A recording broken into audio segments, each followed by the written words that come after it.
Всем привет, меня зовут Катя Ли, я живу в Корее, вяжу и рассказываю о вязании. Обычно я снимаю разные мастер-классы на этом канале, показываю какие-то магазины в Корее, какие-то находки вязальные. Недавно про тренды тоже рассказывала.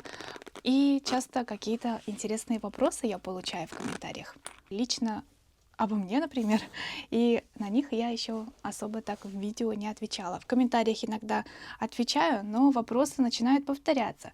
Поэтому подумала, может быть, вам тоже будет интересно и вот так вот видео собрать, рассказать вообще обо мне, почему вязание, как все это началось и о моих, наверное, идеях и планах тоже. Ну, во-первых, меня зовут Катя Екатерина Ли, и я не кореянка. Из-за фамилии многие думают, что я кореянка, этническая кореянка, например, или метис. Но это все не так. Моя фамилия Петрова была, девичья фамилия Петрова, и после замужества я уже стала Ли.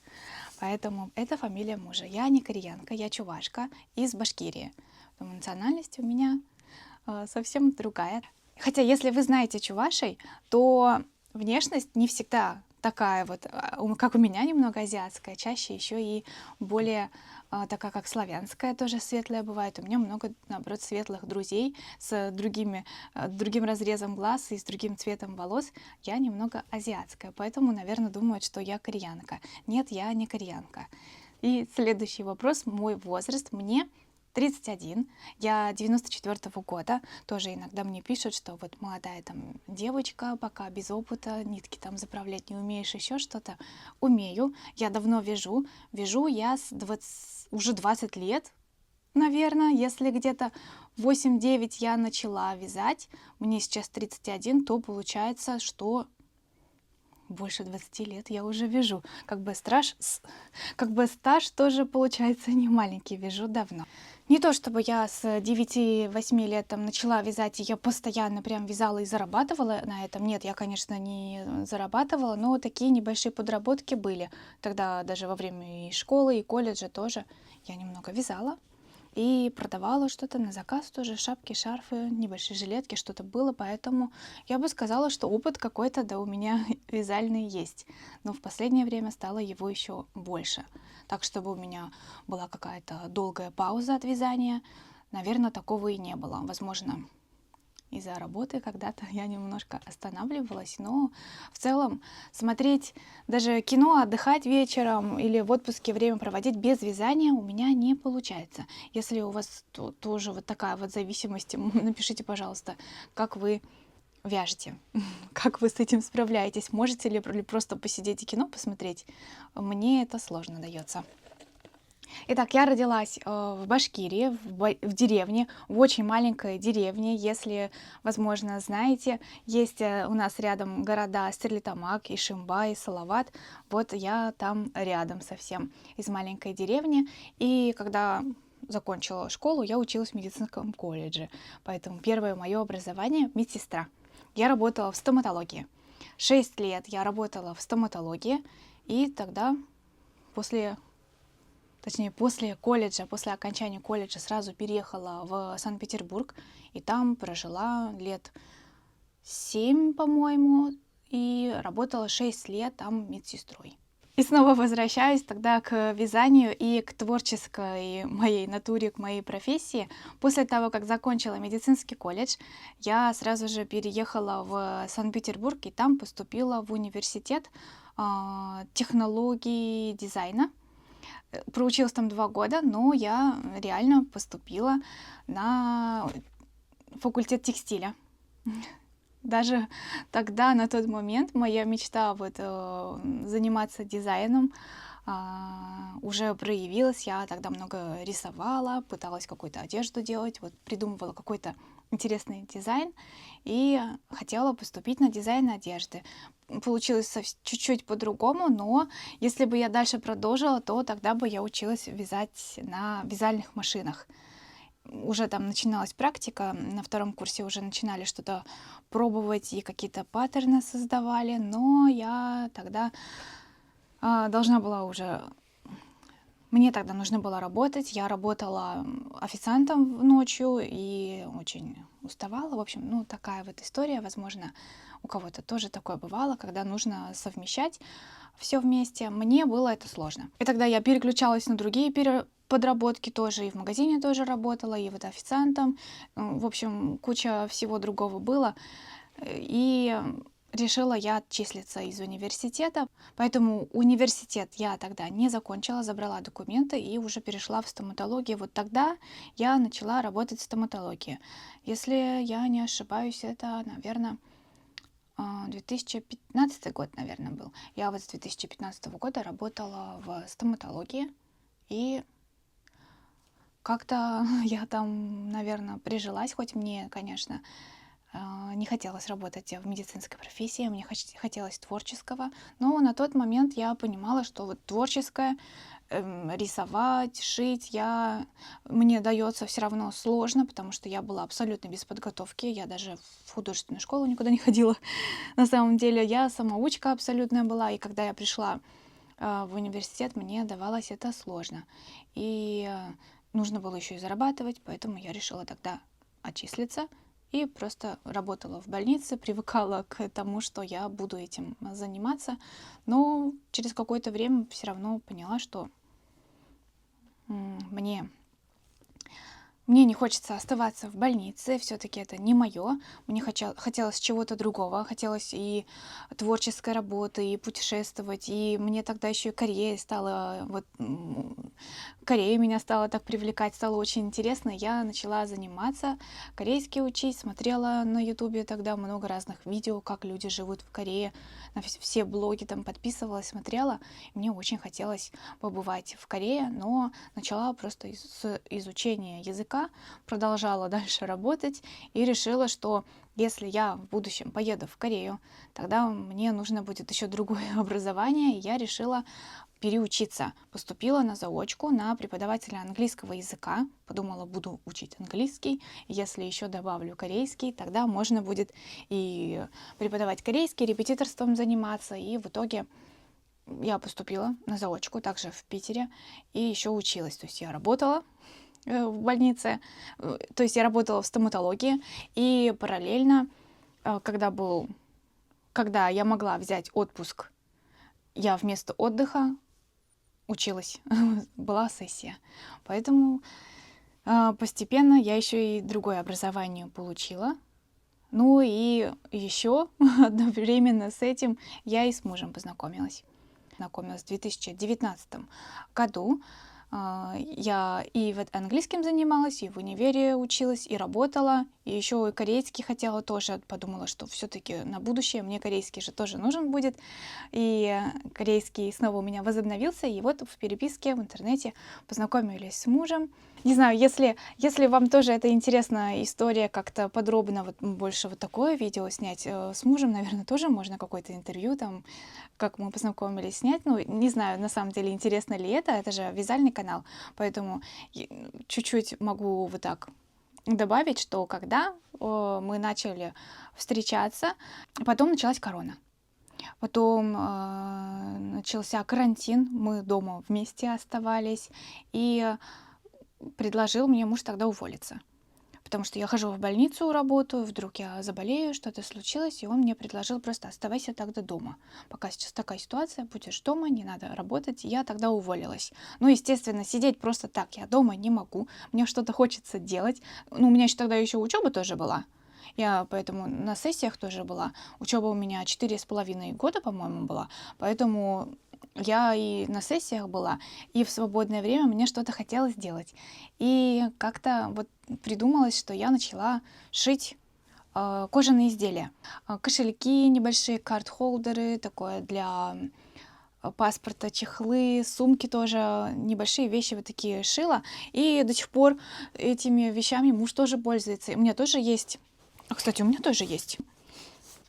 В общем, вот такие чехлы из кожи я шила, мне тогда это было очень интересно. На самом деле никогда даже не думала, что я буду заниматься вот таким вот шитьем. Просто когда мы ездили в Стамбул, в Турцию в путешествие, гуляли на рынке, на Гранд-базар, и тогда увидели очень много разных сумок больших, кожаных. И мне показалось так красиво, все это прошито, интересно. Потрогали, посмотрели, и муж так захотел какую-то огромную сумку дорожную. Там такие цены были на эти кожаные изделия, что я ему сказала: да я сама, наверное, даже смогу это сшить. Он так удивился: правда, ты сможешь? Я говорю: да что тут такого? На ютубе посмотрю, как это все делается, как эти швы прошиваются, и я сама попробую. И реально у меня потом как-то вот этот интерес зародился, и муж тоже эту идею поддерживал. И когда уже после возвращения начала на ютубе смотреть, как это делать, даже один раз один мастер-класс записалась, в течение там 1-2 часов научилась шить, по-моему, тогда чехол для паспорта был. Когда уже этот чехол для паспорта я для мужа сделала, а может кошелек? Нет, чехол для паспорта точно.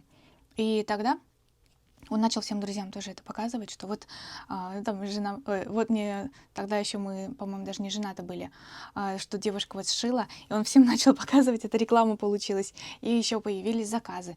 И своим родственникам, друзьям тоже я на заказ шила, поэтому чуть-чуть такая подработка у меня появилась. Мне было это очень интересно, у меня инструменты, все появилось. Тогда он тоже поддерживал меня, покупал новые инструменты, новую кожу. Мы ходили, сами все выбирали. Думаю, все, я реально вот это люблю. Делать руками, что-то создавать. Обожаю. Без этого жить, наверное, не могу. Кстати, возможно, вот в то время я, может, и много и не вязала. Какая-то небольшая пауза была, потому что на шитье переключилась. Было очень крутое время. Мне понравилось. А потом мы поженились. Потом мы поженились, еще когда в Питере были, поженились и переехали в Москву. В Москву тоже я инструменты перевезла, там тоже я шила еще. Потом вышла на работу. И какое-то время снова я в больнице работала. Также в стоматологии я работала. Снова мне захотелось что-то вязать. Наверное, шитье изделий вот стало чуть-чуть меньше. И я снова переключилась на вязание. И помню, еще подругам там что-то вязала, подарки какие-то отправляла. Часто я на подарки вязала. Очень много. И сестренки тоже на подарки все. Тогда еще и для мужа такой огромный кардиган связала. Вот первую вещь, наверное, которую я для него связала. И до сих пор он это довольно носит. Поэтому я подумала, что у меня вот получается, видимо, что-то вязать, и мне это доставляет удовольствие. Но как-то именно взяться за это как за работу, профессию или за блог, или начать блог, такого у меня, такой идеи почему-то не было. Я как-то очень чуть-чуть что-то я вот даже, кстати, когда я вот эти кожаные изделия делала, подумала, что для того, чтобы продавать свои изделия, нужно, чтобы люди меня увидели, что я умею делать. Поэтому и первая идея была это блог, делать блог. Поэтому я начала тогда чуть-чуть в Инстаграме тоже выкладывать видео, со своими изделиями делиться. Но я это не так серьезно, активно делала, как сейчас. Сейчас к этому я отношусь совсем по-другому. На тот момент это было так, чуть-чуть поделать фото, и мне давалось это сложно, я очень стеснялась, что, как сказать вообще голосом. По-моему, я даже голосом ничего не говорила, лицом не выходила, больше вот просто какие-то фото изделий там на столе что-то делала. Но в итоге как-то потихоньку все это я забросила. И из-за того, что я часто переключалась от одного хобби к другому, от одной профессии к другой, и универ, все это я меняла, мне казалось, что я вообще не постоянная и не могу делать дело до конца. Поэтому после даже переезда в Корею я подумала, опять что-то надо новое начинать, опять надо новую работу искать, либо уже в преподавании английского или корейского идти, либо опять что-то новое. И вот это меня как-то это внутри тревожило, что я не могу найти то, что я могу долго делать, постоянно все бросаю. И я подумала, что же у меня есть такое, что я не бросаю, что я делаю постоянно, что мне нравится, и мне не нужно какую-то супермотивацию вытаскивать из себя, чтобы это делать. И это оказалось вязание. Реально вязание, оно у меня постоянно. Я отдыхаю, это вязание, я хочу создать что-то новое, красивое, опять вязание, на прогулке я думаю, а что-то вязальное посмотреть.